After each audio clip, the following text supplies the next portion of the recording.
సాయంత్రం వచ్చి మీతో వెంకటగిరి విలేకరుల ద్వారా మా ప్రజలకు తెలియజేయాల్సిన బాధ్యత నాకుంది కాబట్టి పిలిచి చెప్దామని ఈరోజు పిలవటం జరిగింది. ఈ పిలిచే కార్యక్రమంలో కొన్ని విషయాలు నా దృష్టికి తీసుకొచ్చారు. ఈరోజు ఉదయం నుంచి కొన్ని ఫోన్లు వస్తూ ఉంటాయి. మా సర్పంచుల నుంచి, మా ఎంపీటీసీ నుంచి, మా కౌన్సిలర్స్ నుంచి,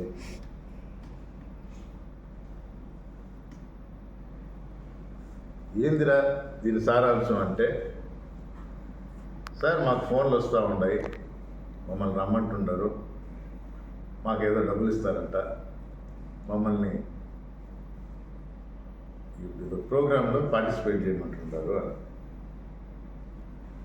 ఎవరన్నా డబ్బులు ఇస్తాను అని అంటే మరి నాకెందుకు ఫోన్ చేస్తున్నారంటే, మాకు తెలియటం లేదు, ప్రోగ్రామ్ ఏంటో తెలియటం లేదు, డబ్బులు అయితే ఇస్తామంటున్నారు. అంటే డబ్బులు ఎవరికి చేయదు, డబ్బులు తీసుకోండి, కానీ దేనికోసం పిలుస్తున్నారు, దేనికోసం డబ్బులు ఇస్తున్నారు కనుక్కోండి అన్న. అది చెప్పరు, రేపు మీరు మాతో ఉండండి అని. ఒకసారి అప్పటి ఎమ్మెల్యే ఆనంద్ గారు ఉన్నప్పుడు ఇలాగే ప్రెస్ కాన్ఫరెన్స్ పెట్టారు, పక్కన పెద్దలను కూర్చోబెట్టారు, ప్రభుత్వం వ్యతిరేకమైన వ్యాఖ్యలు చేశారు. పక్కన వాళ్ళు ఏమన్నారు, ఇది మాకు సంబంధం లేదు, కూర్చోబెట్టుకున్నాడు కానీ చెప్పేదంటే మాకు తెలియలేదు అని అప్పటి నుంచి దూరంగా ఉండటం మొదలుపెట్టారు. నాకు చాలా స్పష్టత వచ్చింది. అంటే అదే మోసకారపు మాటలు వ్యవహారం నాకేం తేడా కనబడటం లేదు, పాత్రలు ఎవరో కనబడటం లేదు. అంటే ఆ మధ్య ఒక గ్యాంగ్ జరుగుతూ ఉంటుంది, చెడ్డీ గ్యాంగ్, మొత్తం ముసుగు వేసేసుకొని మొహం కనబడకుండా మళ్ళీ రాత్రిపూటే ఆ చెడ్డీ గ్యాంగ్ లాగా మరి దీన్ని ఆనం గ్యాంగ్ అనాలా? మొహాలు రావు, ప్రెస్ మీట్లు పెట్టరు, ఏ విషయం తెలియజేయరు, ఏదో సోషల్ మీడియా ద్వారా లీక్లు. ఇప్పటికీ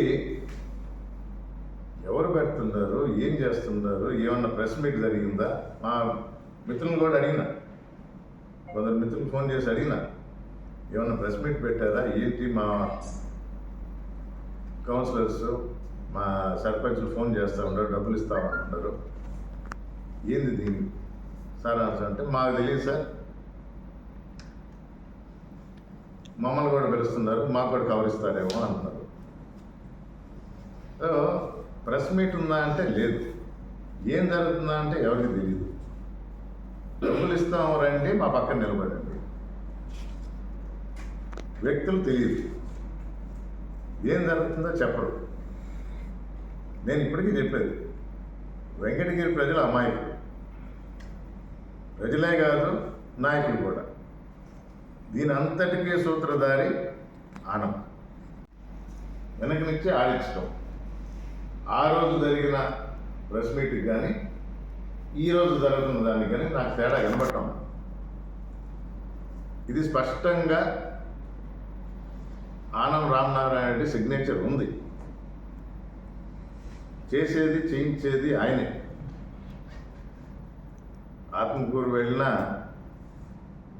ఆత్మ ఇక్కడే ఉండేట్టు వెంకటగిరిలో వదిలిపోనంటాం. మంచిదే, అభివృద్ధి చేయలేదు, జరిగేదానికి ఆటంకాలు, అందుకని ఇక్కడే ఉండిపోయింది. ఈ ఆనం గ్యాంగ్తో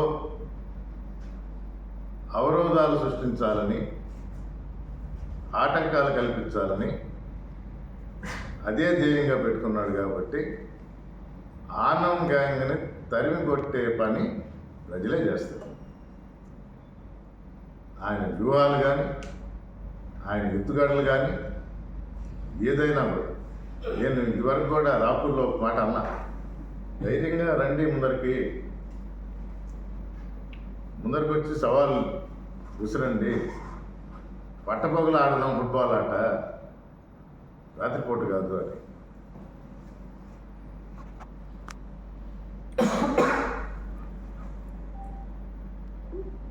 సో ఈ ఆనం గ్యాంగ్ వల్ల ఎవరికి మేలు జరగదు.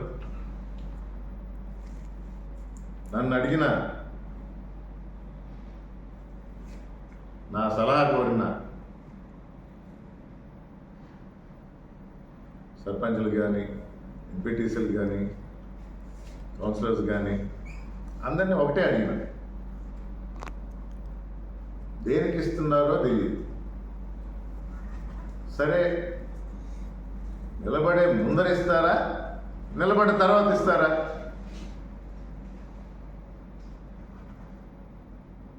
కోడి ముందా గుడ్డు ముందా?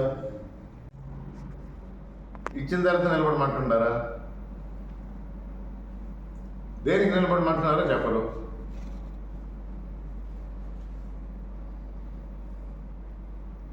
పార్టీకి వ్యతిరేకంగా, పార్టీకి వదిలి వెళ్ళాలనుకునే వాళ్ళకి ఒక స్పష్టత ఉండాలి. మీడియా మిత్రుల ద్వారా